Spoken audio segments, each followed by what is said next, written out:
ಜೈ ಶ್ರೀಮನ್ನಾರಾಯಣ. ನಾನು ಹೇಳುವ ವಿಶ್ಲೇಷಣೆ ರಾಮಾನುಜದಾಸ ಶ್ರೀಮಾನ್ ಗಟ್ಟು ವೇಣುಗೋಪಾಲ ಸ್ವಾಮಿಯವರ ರಚನೆಯಾಗಿದೆ. 18ನೇ ಅಧ್ಯಾಯ ಮೋಕ್ಷ ಸನ್ಯಾಸ ಯೋಗ.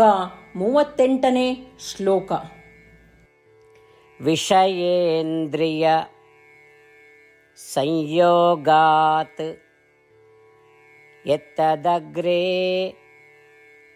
ಅಮೃತೋಪಮಂ ಪರಿಣಾಮೇ ವಿಷಮಿವ ತತ್ಸುಖಂ ರಾಜಸಂ ಸ್ಮೃತಂ. ಓಂ.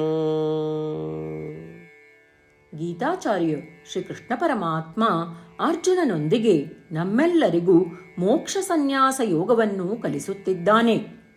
ಪರಮಾತ್ಮ ಹೇಳುತ್ತಿದ್ದಾನೆ, ಅರ್ಜುನ, ನೀನು ಈ ಲೋಕದ ವಸ್ತುಗಳನ್ನು ಆನಂದಿಸುತ್ತಾ ಹೋದರೆ ಅದು ಆದಿಯಲ್ಲಿ ಅಮೃತವನ್ನು ಆಸ್ವಾದಿಸಿದಷ್ಟು ಹಿತವಾಗಿರುತ್ತದೆ. ಆದರೆ ಅದು ಅಂತಿಮವಾಗಿ ವಿಷದಂತೆ ನೋವಿನಿಂದ ಕೂಡಿದೆ. ಇಂತಹ ಸುಖವು ಆರಂಭದಲ್ಲಿ ಹಿತವಾಗಿಯೂ ನಂತರ ನೋವಾಗಿಯೂ ಪರಿವರ್ತನೆಯಾಗುವುದನ್ನು ರಾಜಸಿಕ ಸುಖವೆನ್ನುತ್ತಾರೆ.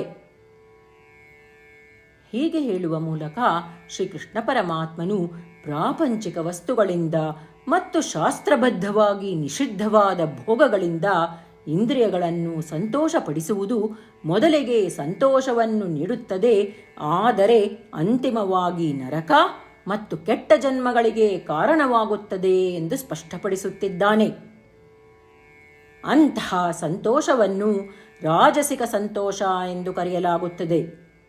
ಆದುದರಿಂದ ಈ ಪ್ರಾಪಂಚಿಕ ಸಂಗತಿಗಳನ್ನು ಅನುಭವಿಸುವ ಸುಖವು ದುಃಖವಾಗಿ ಬದಲಾಗುವುದನ್ನು ತಪ್ಪಿಸಲು ಸರ್ವಂ ಶ್ರೀ ಕೃಷ್ಣಾರ್ಪಣಮಸ್ತು ಎಂಬ ಉಕ್ತಿಯಿಂದ ಎಲ್ಲವನ್ನೂ ಶ್ರೀಕೃಷ್ಣ ಪರಮಾತ್ಮನಿಗೆ ಸಮರ್ಪಿಸುತ್ತಾ ನಮಗೆ ಸೂಕ್ತವಾದದ್ದನ್ನು ಅನುಭವಿಸೋಣ. ಎಲ್ಲವನ್ನೂ ನಾವು ಶ್ರೀಮನ್ನಾರಾಯಣನ ಸೇವೆಯಾಗಿ ಮಾಡಿ ಶ್ರೀಮನ್ನಾರಾಯಣನನ್ನು ಪಡೆಯುವುದೇ ನಮ್ಮ ಜೀವನದ ಗುರಿಯಾಗಿಸಿ ಕೇವಲ ಶ್ರೀಮನ್ನಾರಾಯಣನನ್ನು ಮಾತ್ರ ಆಶ್ರಯಿಸೋಣ.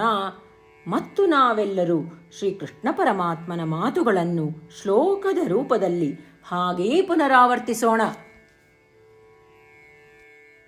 ವಿಷಯೇಂದ್ರಿಯ ಸಂಯೋಗಾತ್ ಯತ್ತದಗ್ರೇ ಅಮೃತೋಪಮಂ ಪರಿಣಾಮೇ ವಿಷಮಿವ ತತ್ಸುಖಂ ರಾಜಸಂ ಸ್ಮೃತಂ. ಗೀತೆಯ ಸತ್ವ ಮತ್ತು 8 ಭಾಷೆಗಳು. ಶ್ರೀಕೃಷ್ಣ ಪರಮಾತ್ಮ ಉಪದೇಶಿಸಿರುವ ಶ್ರೀಮದ್ ಭಗವದ್ಗೀತೆಯ ಪೂರ್ಣಸತ್ವ. ಅಧ್ಯಾಯ 18, 65ರಿಂದ 70 ಶ್ಲೋಕಗಳಲ್ಲಿ 8 ಕಾರ್ಯಗಳನ್ನು ಮಾಡಬೇಕಾಗಿದೆ. ಶ್ರೀಕೃಷ್ಣ ಹೇಳುತ್ತಾನೆ, ಈ 8 ಕಾರ್ಯಗಳನ್ನು ಯಾರು ಅನುಸರಿಸುತ್ತಾರೋ ಅವರನ್ನು ನಾನು ಪ್ರೀತಿಸುತ್ತೇನೆ. ನಾನು ಆ ಭಕ್ತರನ್ನು ಎಲ್ಲ ವಿಧದ ಮಾರ್ಗಗಳಲ್ಲೂ ಸಂರಕ್ಷಿಸುತ್ತೇನೆ. ಶ್ರೀಕೃಷ್ಣ ಪರಮಾತ್ಮ ಉಪದೇಶಿಸಿದ ಭಗವದ್ಗೀತೆಯನ್ನು ಪೂರ್ಣ ಕೇಳಿಸಿಕೊಂಡ ನಂತರ ಅರ್ಜುನ ಹೇಳುತ್ತಾನೆ, ಕರಿಷ್ಯೆ ವಚನಂ ತವ. ಇದರ ಅರ್ಥ, ಕೃಷ್ಣ, ನಾನು ನೀನು ಹೇಳುವ ರೀತಿಯೇ ಮಾಡುವೆ. ಇದೇ ಕಾರಣದಿಂದ ಶ್ರೀಕೃಷ್ಣ ಅರ್ಜುನನಿಗೆ ಎಲ್ಲ ವಿಧದ ಯಶಸ್ಸು ಮತ್ತು ವಿಜಯಗಳನ್ನು ಪ್ರದಾನ ಮಾಡಿದ. ನಾವು ಈ 8 ಕರ್ಮಗಳನ್ನು ಮಾಡುತ್ತೇವೆ ಎಂದು ಪರಮಾತ್ಮನಿಗೆ ನಮ್ಮ ಪ್ರತಿಜ್ಞೆಯನ್ನು ಮಾಡೋಣ. ಶ್ರೀಕೃಷ್ಣ ಪರಮಾತ್ಮನಿಗೆ ವಚನ ಕೊಡುವುದಕ್ಕಿಂತ ಯಾವ ಪೂಜೆ, ತಪಸ್ಸು ಅಥವಾ ಯಜ್ಞ ದೊಡ್ಡದಿಲ್ಲ. ನಾವು ಮಾಡಬೇಕಾಗಿರುವ ಈ 8 ಪ್ರತಿಜ್ಞೆಗಳನ್ನು ನಾನು ಹೇಳುವೆ. ನೀವೆಲ್ಲರೂ ದಯವಿಟ್ಟು ಮನಸ್ಸು ಮತ್ತು ಹೃದಯದಿಂದ ಯೋಚಿಸಿ. ಈ ರೀತಿ ಶ್ರೀಕೃಷ್ಣನಿಗೆ ವಚನ ಕೊಡುವುದರಿಂದ ನಾವೆಲ್ಲರೂ ಸಂತೋಷದಿಂದ ಪ್ರಕಾಶಿಸುತ್ತಿರುವ ಶ್ರೀಕೃಷ್ಣನ ಮುಖವನ್ನು ದೃಶ್ಯಕರಿಸೋಣ ಮತ್ತು ಆನಂದವನ್ನು ಅನುಭವಿಸೋಣ. ಜೈ ಶ್ರೀಮನ್ನಾರಾಯಣ. ಇವುಗಳೇ ನಮ್ಮ 8 ಪ್ರತಿಜ್ಞೆಗಳು. ನಮ್ಮ ಮೊದಲನೇ ಪ್ರತಿಜ್ಞೆ, ಹೇ ಶ್ರೀಮನ್ನಾರಾಯಣ, ನೀನು ಸೂಚಿಸಿರುವ ಹಾಗೆ ನಾನು ಸದಾ ನಿನ್ನ ಧ್ಯಾನ ಮತ್ತು ಚಿಂತನೆ ಮಾಡುವೆ. ನಮ್ಮ ಎರಡನೇ ಪ್ರತಿಜ್ಞೆ, ಹೇ ಶ್ರೀಮನ್ನಾರಾಯಣ, ನೀನು ಸಲಹೆ ನೀಡಿರುವ ಹಾಗೆ ನಾನು ಸದಾ ನಿನ್ನ ಭಕ್ತನಾಗಿರುವೆ. ನಮ್ಮ ಮೂರನೇ ಪ್ರತಿಜ್ಞೆ, ಹೇ ಶ್ರೀಮನ್ನಾರಾಯಣ, ನಾನು ನನ್ನ ಎಲ್ಲ ಕರ್ಮಗಳನ್ನು ನಿನ್ನ ಸೇವೆ ಮತ್ತು ನಿನ್ನ ಸಂತುಷ್ಟಿಗಾಗಿ ಮಾಡುವೆ. ನಮ್ಮ ನಾಲ್ಕನೇ ಪ್ರತಿಜ್ಞೆ, ಹೇ ಶ್ರೀಮನ್ನಾರಾಯಣ, ಅನುಸರಿಸಲು ನೀನು ಹೇಳಿರುವ ಹಾಗೆ ನಾನು ನಿನಗೆ ಸೇರಿದವನೆಂದು ಶ್ರೇಷ್ಠ ನಂಬಿಕೆ ಇದೆ ಮತ್ತು ನಾನು ಸದಾ 2 ಕೈಗಳನ್ನು ಜೋಡಿಸಿ ನಿನಗೆ ನಮಸ್ಕಾರ ಮಾಡುತ್ತೇನೆ ಮತ್ತು ನಿನ್ನನ್ನು ಪೂಜಿಸುತ್ತೇನೆ. ನಮ್ಮ ಐದನೇ ಪ್ರತಿಜ್ಞೆ, ಹೇ ಶ್ರೀಮನ್ನಾರಾಯಣ, ನಿನ್ನ ವಚನಗಳನ್ನು ಸ್ಮರಿಸುತ್ತೇನೆ. ಮಾಮೇಕಂ ಶರಣಂ ವ್ರಜ, 18ನೇ ಅಧ್ಯಾಯ 66ನೇ ಶ್ಲೋಕ. ನೀನು ಹೇಳಿರುವೆ, ನಿನಗೊಬ್ಬನಿಗೇ ಶರಣಾಗಬೇಕು. ಶ್ರೀಮನ್ನಾರಾಯಣ, ನಿನಗೊಬ್ಬನಿಗೇ ಶರಣಾಗುವೆ. ನಮ್ಮ ಆರನೇ ಪ್ರತಿಜ್ಞೆ, ಹೇ ಶ್ರೀಮನ್ನಾರಾಯಣ, ನಿನ್ನ ವಚನಗಳನ್ನು ಸ್ಮರಿಸುತ್ತೇನೆ. ಮಾ ಶುಚಃ, 18ನೇ ಅಧ್ಯಾಯ 66ನೇ ಶ್ಲೋಕ. ನೀನು ನಮಗೆ ಪುನರ್ ಆಶ್ವಾಸನೆ ನೀಡಿದ್ದೀಯ, ದುಃಖಿಸಬೇಡವೆಂದು. ನಾನು ಎಂದಿಗೂ ದುಃಖಿಸುವುದಿಲ್ಲ. ನಮ್ಮ 7ನೇ ಪ್ರತಿಜ್ಞೆ, ಹೇ ಶ್ರೀಮನ್ನಾರಾಯಣ, ನೀನು ಶ್ರೀಮದ್ ಭಗವದ್ಗೀತೆಯನ್ನು ನಮಗಾಗಿ ಉಪದೇಶಿಸಿ ಅನುಗ್ರಹಿಸಿ ಮತ್ತು ಆಶೀರ್ವದಿಸಿದ್ದೀಯ. ನಾನು ಕನಿಷ್ಠ 1 ಶ್ಲೋಕವನ್ನು ದಿನಾ ಪಠಿಸುವೆ ಅಥವಾ ಕೇಳಿಸಿಕೊಳ್ಳುವೆ ಎಂದು ನಾನು ಪ್ರತಿಜ್ಞೆ ಮಾಡುವೆ. ನಮ್ಮ 8ನೇ ಪ್ರತಿಜ್ಞೆ, ಹೇ ಶ್ರೀಮನ್ನಾರಾಯಣ, ನೀನು ಮನುಷ್ಯ ಸಮುದಾಯಕ್ಕೆ ಗೀತೆ ಉಪದೇಶಿಸಿದೆ. ನಾನು ನಿನ್ನ ಗೀತೆಯ ದೈವವಾಣಿಯನ್ನು ಗೀತೆಯ ಅರಿವಿಲ್ಲದಿರುವ ಭಕ್ತರಿಗೆ ಪ್ರಚಾರ ಮಾಡಲು ಪ್ರಯತ್ನಿಸುವೆ. ಹೇ ಶ್ರೀಮನ್ನಾರಾಯಣ, ನೀನು ಹೇಳುವ ಹಾಗೇ ಮಾಡುವೆ. ನಿನ್ನ ಇಚ್ಛೆಯಂತೆ ನಡೆವೆ. ನಾನು ನಿನಗಾಗಿಯೇ ಶ್ರಮಿಸುವೆ.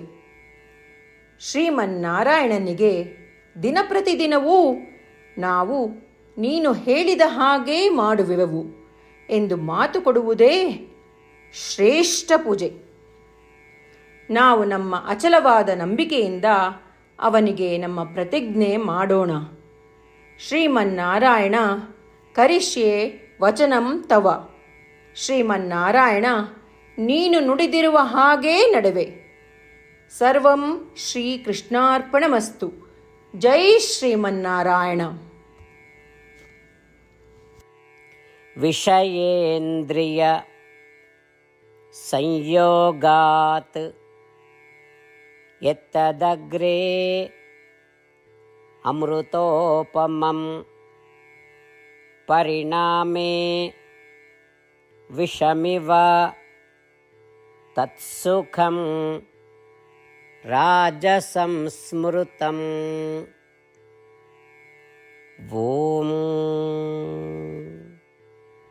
ವಿಷಯೇಂದ್ರಿಯ ಸಂಯೋಗಾತ್ ಯತ್ತದಗ್ರೇ ಅಮೃತೋಪಮಂ ಪರಿಣಾಮೇ ವಿಷಮಿವ ತತ್ಸುಖಂ ರಾಜಸಂ ಸ್ಮೃತಂ. ಜೈ ಶ್ರೀಮನ್ನಾರಾಯಣ. ಎಲ್ಲ ಭಕ್ತಾದಿಗಳಿಗೆ ವಿಶೇಷ ವಿನಂತಿ. ನಮ್ಮ ಜೀವನದ ಎಲ್ಲ ವಿಷಯಗಳಲ್ಲಿ ನಮಗೆ ಶೀಘ್ರ ಮತ್ತು ಪರಿಣಾಮಕಾರಿ ಫಲಿತಾಂಶಗಳ ಅಪೇಕ್ಷೆ ಇರುತ್ತದೆ. ಇದನ್ನು ಸಾಧಿಸಲು ನಾವು ದಿನಪ್ರತಿದಿನವೂ 1 ನಿಮಿಷವನ್ನು ನಾರಾಯಣ ಅಸ್ತ್ರಂ ಓದುವುದರಲ್ಲಿ ಕಳೆಯೋಣ. ನಾರಾಯಣ ಅಸ್ತ್ರಂ ದೊರೆಯಲು ನಾರಾಯಣ ಅಸ್ತ್ರಂ ವೆಬ್ಸೈಟ್ಗೆ ಹೋಗಿ www.narayanaastram.org ನಿಮ್ಮ ಹೆಸರು ಮತ್ತು ಇಮೇಲ್ಗಳನ್ನು ಪಂಜೀಕರಿಸಿ. ನೀವು ಪಂಜೀಕರಿಸಿರುವ ಇಮೇಲ್ ವಿಳಾಸಕ್ಕೆ ನಾರಾಯಣ ಅಸ್ತ್ರಂ PDF ರೂಪದಲ್ಲಿ ದೊರೆಯುತ್ತದೆ. ಈ PDFನಲ್ಲಿ 1 ರಾಮಾಯಣ ಶ್ಲೋಕ, 1 ಗೀತಾ ಶ್ಲೋಕ ಮತ್ತು ವಿಷ್ಣುನಾಮ ಇರುತ್ತದೆ. ಈ 3 ಮಿಶ್ರಣವೇ ನಾರಾಯಣ ಅಸ್ತ್ರಂ. ಪ್ರತಿಯೊಬ್ಬರೂ ಈ ಶ್ಲೋಕಗಳ ವಿಭಿನ್ನ ಸಂಯೋಜನೆ ಪಡೆಯುತ್ತಾರೆ. ಯಾವಾಗ ಪ್ರತಿಯೊಬ್ಬರೂ ಪ್ರತಿದಿನವೂ ಅವರ ನಾರಾಯಣ ಅಸ್ತ್ರವನ್ನು 24,000 ಭಕ್ತಾದಿಗಳೊಡನೆ ಓದಿ ಅಥವಾ ಕೇಳಿಸಿಕೊಳ್ಳುತ್ತಾರೋ, ಒಂದು ಸುತ್ತಿನ ಸಂಪೂರ್ಣ ರಾಮಾಯಣ ಪಾರಾಯಣ, 33 ಸುತ್ತು ಶ್ರೀಮದ್ ಭಗವದ್ಗೀತಾ ಪಾರಾಯಣ, 24 ಸುತ್ತು ಶ್ರೀ ವಿಷ್ಣು ಸಹಸ್ರನಾಮ ಸ್ತೋತ್ರ ಪಾರಾಯಣ ಪ್ರತಿದಿನವೂ ಪೂರ್ತಿಗೊಳ್ಳುತ್ತದೆ. ಪ್ರತಿದಿನವೂ ಈ ರೀತಿ ಮಾಡುವುದರಿಂದ ಗಮನಾರ್ಹ ಮತ್ತು ಅಸಾಧಾರಣ ಫಲಿತಾಂಶ ಹೊರಬರುತ್ತದೆ. ಅದೇ ಕಾರಣಕ್ಕಾಗಿ ನೀವು ಮತ್ತು ನಿಮ್ಮ ಕುಟುಂಬ ಸದಸ್ಯರು ಶೀಘ್ರವೇ ನಿಮ್ಮ ನಾರಾಯಣ ಅಸ್ತ್ರವನ್ನು ಪಡೆಯಿರಿ. ಜೈ ಶ್ರೀಮನ್ನಾರಾಯಣ.